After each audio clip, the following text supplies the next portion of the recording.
नमस्कार, स्वागत है आपका सिटी पोस्ट लाइव में। मैं हूं ऋषि। मुख्यमंत्री नीतीश कुमार के दिल्ली पहुंचते ही सियासी चर्चाओं का बाजार तेज हो गया है। दरअसल नीतीश कुमार दिल्ली में एनडीए के शीर्ष नेताओं के साथ बिहार को लेकर मंथन कर सकते हैं। एयरपोर्ट से निकलते ही नीतीश कुमार अपने कार में सवार हुए, जहां लल्लन सिंह उनके बगल में और संजय झा आगे की सीट पर बैठे नजर आए। एयरपोर्ट से निकलते ही उनका काफिला सीधे दिल्ली स्थित 6 कामराज लेन के लिए रवाना हो गए। अब इस पे विगतवर जानेंगे हम। हमारे साथ है श्रीकांत प्रत्युष सर, नीतीश की कार में अगली सीट पर संजय झा, बगल में लल्लन सिंह नजर आए। हाँ बिल्कुल, ये बहुत बड़ा संदेश इसमें छुपा हुआ है। दिल्ली एयरपोर्ट से बाहर निकलते ही नीतीश कुमार अपनी कार में बैठ गए और इस दौरान एक दिलचस्प तस्वीर यही सामने आई कि कार में उनके ठीक बगल वाली सीट पर लल्लन सिंह बैठे थे और आगे की सीट पर संजय झा। यह तस्वीर राजनीतिक गलियारों में चर्चा का विषय बन गई है, क्योंकि इसे जेडीयू के भीतर समीकरण और केंद्रीय नेतृत्व से तालमेल के संकेत के तौर पर देखा जा रहा है। सर, दिल्ली में बिहार पर मंथन आज से शुरू हो रहा है। बिल्कुल, दिल्ली में बिहार पर मंथन आज से जेडीयू की तरफ से शुरू हो रहा है।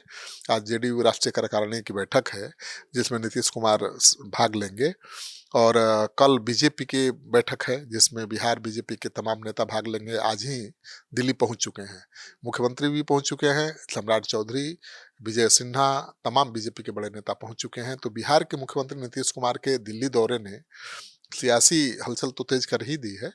गुरुवार को दोपहर करीब 3:15 पर दिल्ली पहुंचे नीतीश कुमार, जहां एयरपोर्ट पर उनका जोरदार स्वागत भी किया गया।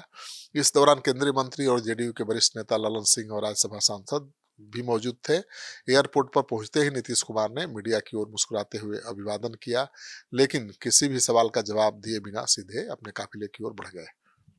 सर, सीधे आवास 6 कामराज लेन पहुंचे नीतीश कुमार। आज और कल 2 दिन क्या करने वाले हैं? देखिए, एयरपोर्ट से निकलने के बाद नीतीश कुमार का काफिला सीधे उनके दिल्ली सरकारी आवास पर चला गया और बताया जा रहा है कि वे वहां कुछ देर विश्राम करेंगे और इसके बाद महत्वपूर्ण बैठक होगी शाम में। राजनीतिक बैठक होगी जिसमें वो भाग लेंगे और सूत्रों के हवाले से जो खबर आ रही है कि नीतीश कुमार की शाम में बीजेपी के शीर्ष नेताओं से भी मुलाकात हो सकती है।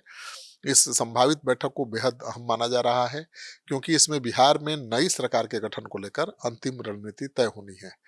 मुख्यमंत्री पद के संभावित चेहरे, डिप्टी सीएम पद का बंटवारा और गठबंधन के भीतर सत्ता संतुलन जैसे मुद्दों पर चर्चा होने की संभावना है। सर, नीतीश कुमार की मुख्यमंत्री के रूप में ये आखिरी दौरा है। देखिए, नीतीश कुमार के बारे में जो अभी खबरें आ रही हैं कि 10 को शपथ लेने के बाद 11 को लौटेंगे पटना और 12 को इस्तीफा देंगे, उसके हिसाब से तो उनका बतौर मुख्यमंत्री यह आखिरी दौरा ही माना जाएगा। लेकिन यह दौरा बहुत महत्वपूर्ण है। 10 अप्रैल को राज्यसभा सांसद के रूप में शपथ लेने वाले हैं। इसे उनकी राजनीति में एक बड़े बदलाव के रूप में देखा भी जा रहा है और जहां वे राज्य की सक्रिय राजनीति से निकलकर राष्ट्रीय स्तर पर भूमिका निभाते नजर आएंगे। ऐसे में दिल्ली में होने वाली उनकी मुलाकातें आने वाले दिनों की सियासी दिशा तय कर सकती हैं। तो बहुत महत्वपूर्ण दिन है आज और कल का। सर, नीतीश कुमार के दिल्ली जाते ही बिहार की राजनीति में हलचल बढ़ गई है। बिल्कुल, नीतीश कुमार के दिल्ली पहुंचते ही दिल्ली की राजनीति में भी हलचल बढ़ गई है और बिहार की राजनीति में भी चर्चाओं का दौर शुरू हो गया है। सत्ता परिवर्तन की अटकलें पहले से ही चल रही थीं, लेकिन अब उनके इस दौरे ने इन अटकलों को और मजबूती दे दी है। एनडीए के भीतर नए मुख्यमंत्री के नाम को लेकर मंथन जारी है और कई नाम चर्चा में हैं। फिलहाल नीतीश कुमार अपने आवास पर हैं, लेकिन थोड़ी देर में वो बैठक के लिए निकलने वाले हैं और अगले दिन होने वाली राज्यसभा शपथ को लेकर सबकी नज़रें उन पर टिकी हुई हैं। आने वाले 24 से 48 घंटे बिहार की राजनीति के लिए बेहद अहम माने जा रहे हैं।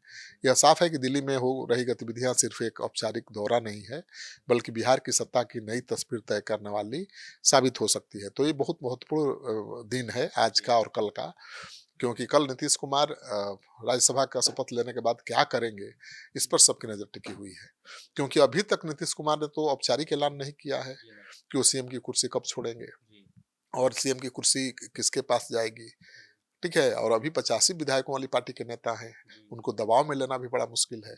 तो उनको भरोसे में लेकर ही बीजेपी आगे बढ़ सकती है। तो अभी भी अटकलों का बाजार गर्म है। क्या होगा क्या नहीं होगा कहना बड़ा मुश्किल है। देखिए क्या होता है। तमाम डिबेट आपने सुना। आपकी क्या राय है, अपनी प्रतिक्रिया में कमेंट बॉक्स में जरूर दें। वीडियो अच्छा लगा हो तो लाइक, शेयर, सब्सक्राइब करना ना भूलें। धन्यवाद।